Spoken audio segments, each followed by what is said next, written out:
Šodien esam Rīgas ielās, lai aprunātos ar pilsētniekiem, kā viņi pārvietojas no punkta A uz punktu B un ko viņi izmanto. Viņi brauc ar velo, viņi brauc ar auto, ar sabiedrisko transportu, varbūt ar elektroskūteriem. Un to mēs šodien noskaidrosim kopā ar satiksmes ministriju. Tas, kā pārvietojies šodien, veido nākotni rītdienai. Kas tavuprāt ir tas transporta līdzeklis, kas vismazāk piesārņo dabu? Es vakardien gāju pa ielu un redzēju pirmo trolejbusu, kur enerģijas avots ir ūdeņradis. Es nezinu, vai tas īsti kaut ko dara vai nē. Nu, droši vien, ka ritenis vispār, jā, tagad es padomāju, un droši vien tas ritenis. Transporta līdzeklis ir jau mūsu kājas. Ritenis varbūt.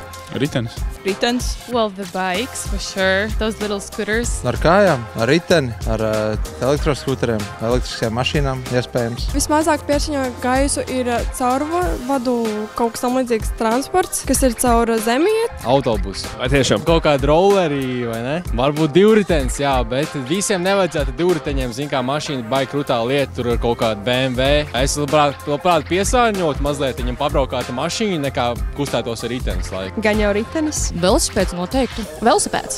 Ritenis. Vai tu zini kādu no transporta projektiem Latvijā, ko līdzfinansē vai finansē Eiropas Savienības fondi? Es tagad gribētu, lai tāds melnbalts efekts, un es tā domāju.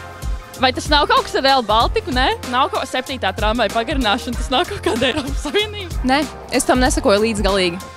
Vienīgais, ko zinu, ir Rail Baltica. Man šķiet, ka to finansē, bet tā ārpus tā nē. Vienu nezinu, ne? Es personīgi nezinu. Nē, ja godīgi, es nezinu. Vilciens? Rail Baltica. Es nezinu par Eiropas Savienības fondiem. Es zinu par to, ka viņi ir uztaisījuši, lai cilvēki vairāk pirktu elektromobiļus. Es zinu, ka valsts dod noteiktu summu. Man liekas, tie bija 2 vai 3 tūkstoši. Es varu maldīties. Bet es zinu, ka ir kaut kādā veidā valsts sponsorē elektromobiļus. Un es zinu, ka ir uztaisīti bezmaksas parkingi. Un atceries, tas, kā pārvietojies šodien, veido nākotni rītdienai. Kampaņu līdzfinansē Eiropas Savienība.